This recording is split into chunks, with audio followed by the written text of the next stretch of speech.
bunga bank boleh diberikan ke masalih ammah, kepentingan umum.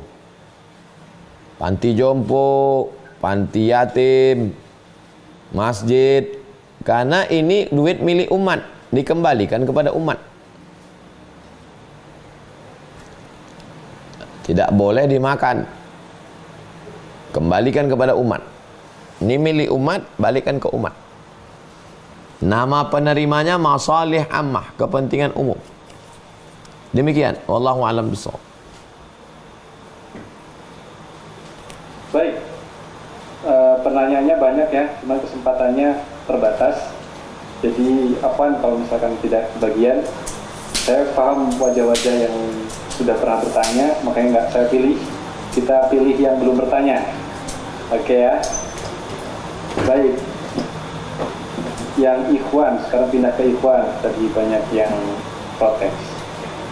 Yang ikhwan ini Saras Kusuma, Pekanbaru. Enggak, silakan. Assalamualaikum Ustaz. Waalaikumsalam warahmatullahi wabarakatuh. Alhamdulillah akhirnya bagian juga bisa bertanya. Saya di depan baru Ustaz. Sedikit aja Ustaz, ada mungkin dua pertanyaan. Yang pertama, saya bekerja di perusahaan swasta yang penggajiannya itu via salah satu bank konvensional, dan setiap 4 bulan itu kan dikirimkan ke situ. Itu bagaimana hukumnya? Satu lagi, saya juga pernah dapat saya kebetulan teknisi komputer. Nah, kebetulan di satu saat saya pernah bawa servis komputer atau laptop gitu, dan si tokonya memberikan uang terima kasih gitu Ustaz. Nah, itu bagaimana hukumnya Ustaz? Terima kasih Ustaz. Assalamualaikum warahmatullahi wabarakatuh. Waalaikumsalam. Saya ketika pertama lulus PNS, gaji ditransfer melalui BRI. Lalu saya buka 2 rekening. Rekening BRI dan Mandiri Syariah.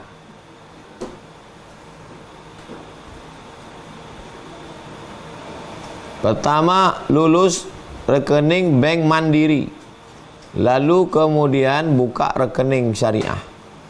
Jadi bank konvensional hanya sebagai untuk transfer saja, menyimpannya tetap di syariah. Bukalah rekening di bank syariah, Bank Riau Kepri Syariah, BSI. Karena beberapa perusahaan melakukan transfer melalui bank konvensional. Entah itu karena pelayanan di desa belum ada syariah atau satu alasan lain, maka kita hanya membuka rekening itu untuk menerima transfer saja. Setelah itu kita alihkan ke bank syariah. Itu solusinya. 2. Teknisi komputer bekerja di salah satu perusahaan, memperbaiki komputer, mendapatkan hadiah. Hukum asal hadiah halal. Kapan hadiah menjadi haram? Ketika dia mempengaruhi kinerja. Kalau ada perusahaan yang ngasih, kerjanya bagus. Kalau tidak dapat hadiah, kerja tak bagus. Guru dapat hadiah dari wali murid, halal, hukum aslinya. Tapi kalau murid ini bapaknya tak pernah ngasih duit, anaknya tak dipedulikan, ngamuk-ngamuk. Kalau wali muridnya baik, anaknya dididik dengan baik, itu tak betul. Karena mengurangi etos kerja, merusak standar. Jadi berusahalah untuk tetap profesional. Ada tak ada tips, tetap bekerja profesional. Demikian, wallahu a'lam bishawab. Baik, terakhir dari Ikhwan atau Ahmad ya. Silakan yang ingin bertanya, raise hand, angkat tangannya.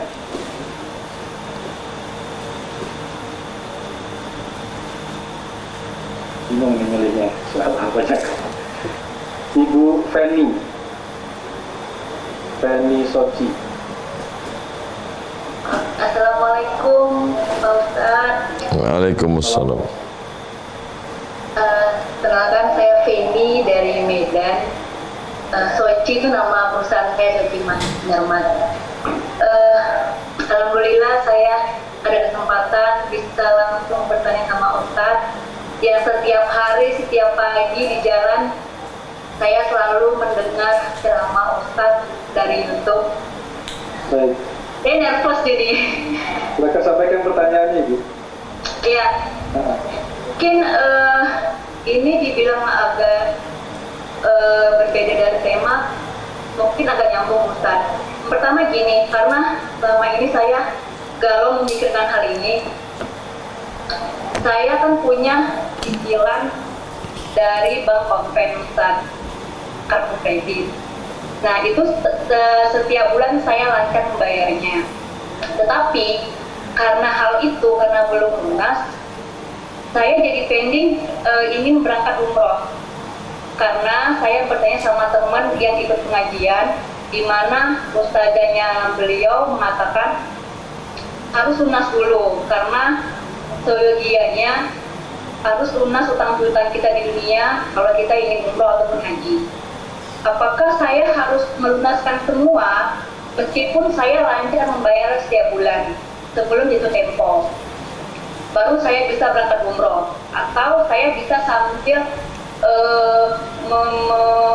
menabung uang untuk berangkat umroh sembari saya melunasi utang saya? Itu yang pertama Ustaz. Yang kedua, apakah benar seorang wanita jika ingin umroh harus dengan muhrimnya? Jika dia belum punya suami, dengan ayah kandungnya. Jika dia tidak punya ayah, dengan saudara laki-laki, baik adik ataupun abang kandungnya. Itu aja Ustaz, terima kasih. Assalamualaikum warahmatullahi wabarakatuh. Waalaikumsalam warahmatullahi wabarakatuh. Walillahi 'alan nasi hijjul bait. Allah mewajibkan manusia melaksanakan haji dan umrah. Man istata'a ilaihi sabila, bagi siapa yang mampu. Sedangkan membayar hutang itu hukumnya wajib. Melaksanakan haji umrah bagi yang mampu. Kewajibannya lebih kuat bayar hutang. Hutang yang mana yang wajib itu? Hutang yang jatuh tempo. Misal, saya ada hutang 30 juta. Jatuh tempo 1 Agustus. 30 juta 1 Agustus. Tiba-tiba saya berangkat 30 Juli berangkat umroh. Saya lebih mengedepankan umroh dari bayar utang. Itu tidak boleh. Karena bayar utang ini wajib. Sedangkan haji, umroh bagi yang mampu. Hutang yang jatuh tempo. Adapun hutang yang cicilan, yang jatuh tempo lunasnya 2 tahun lagi, 5 tahun lagi, bisa dicicil tiap bulan. Uang cicilan tiap bulan lancar. Berangkat umroh bisa, berangkat saja umroh. Ini tempo last time, waktu habis limitnya belum habis. Cicilannya tetap. Itu tentang pertanyaan pertama. Tidak boleh berangkat umroh pada saat yang sama mesti menunaikan hutang yang jatuh tempo. Itu tak boleh. Karena kewajiban bayar hutang wajib. Sedangkan umroh kalau mampu. 2. Berangkat umroh atau haji musafir. La yakhluwanna rajulun ma'amra'atin. Tidak boleh perempuan. La tusafiranna ra'atun. Tidak boleh perempuan musafir illa ma'azi mahramin, kecuali dengan mahram. Tidak boleh perempuan keluar rumah musafir tanpa mahram. Kata Imam An-Nawawi, kalau untuk haji perjalanannya aman, ada laki-laki dan perempuan yang ramai, maka boleh dia tidak pakai mahram. Perjalanan haji dan umroh, satu pesawat itu ada laki-laki dan ada perempuan-perempuan ramai yang amanah. Sampai di Saudi ada polisi, aman. Beda sama zaman dulu. Zaman dulu wajib suaminya ikut. Kenapa? Karena mereka naik unta, di tengah jalan bisa jadi ada perampok, pemerkosaan, na'udzubillah. Jadi kata Imam An-Nawawi rahimahullah, kalau perjalanannya aman dan ada perempuan-perempuan yang amanah, laki-laki yang amanah, maka haji umroh boleh walaupun tak ada mahramnya. Demikian, wallahu a'lam bishawab. Baik, alhamdulillah rabbil alamin, kita belajar. Mudah-mudahan apa yang sudah disampaikan oleh guru kita bisa memahami, mengamalkan, juga mengajarkan. Untuk tema kita malam hari ini berangkat dari kegelisahan saya, Ustaz ya. Ini bukan dalam rangka untuk bersuuzon, Ustaz. Tapi saya pernah membaca sebuah artikel itu bahwa ada propaganda yang sangat luar biasa hari ini ada di sekitar kita, bahwa orang-orang orientalis itu memberikan sebuah propaganda ke tiga hal: fashion, film, food. Fashion, jadi dibuat bola-bola berpakaian yang keren itu berpakaian yang seksi-seksi, buka aurat. Film yang bagus itu film yang pacar-pacaran, yang buka aurat dan lain sebagainya. Dan food, nah food ini juga banyak hadir itu makanan-makanan yang trendy sekarang, makanan-makanan baru, sehingga bahan-bahannya pun terkadang tercampur pada sesuatu yang haram. Nah, konteksnya gini, Ustaz. Mungkin kita sudah berhati-hati, Ustaz ya, memilih makanan yang punya label halal begitu. Tapi kan kita nggak tahu, Ustaz. Label itu kan hanya sekedar label. Kalau misalkan kondisinya ternyata di dalam makanan tersebut tercampur bahan-bahan yang mengharamkan, seperti misalnya ada unsur babi dan lain sebagainya, apakah tetap itu berpengaruh terhadap diri kita? Seperti misalnya doa kita tidak terkabul, kita juga tetap dapat dosanya, begitu, Ustaz? Kita tidak bisa bersikap tidak mau tahu. Kita mesti ambil tahu, mau tahu, perlu tahu. Saya makan makanan ini dari mana? Yang masak siapa? Secara medis pun, beberapa dokter menyatakan jangan makan yang aneh-aneh. Makan yang biasa-biasa aja. Makan yang aneh-aneh, penyakit yang datang pun macam-macam. Kita perlu tahu yang kita makan ini apa. Kenapa begitu? Penting kita tahu kalau buat rumah tukangnya siapa. Kalau kita periksa ke dokter, dokternya siapa. Tapi kenapa pas makanan kita tidak mau tahu? Berarti cara berpikir kita tidak benar. Ketika penyembuhannya kita serius, ketika penyakitnya kita nggak serius. Berarti keseriusan kita tidak total. Makanan berpengaruh pada cara berpikir. Makanan berpengaruh cara bersikap. Orang merusak kita melalui makanan. Kalau makanannya udah tak betul, yang ditengok pun tak betul, cara berpikir pun tak betul. Ini sudah sepaket.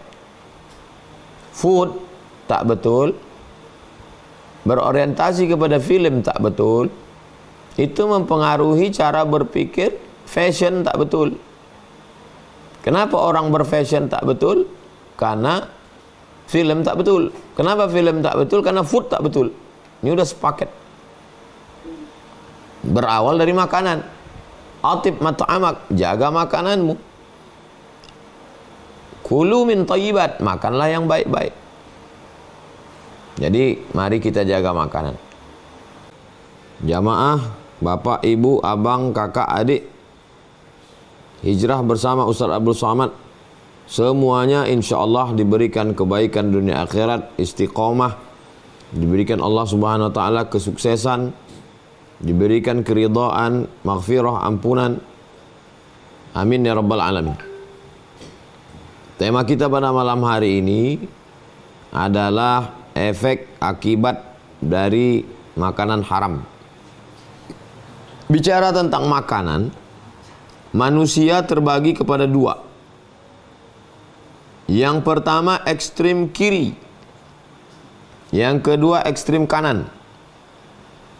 Ekstrim kiri, semua yang ada di dunia ini dimakan. Recording in progress. Ekstrim kanan, lawan dari ekstrim kiri, tidak mau makan daging, nggak mau,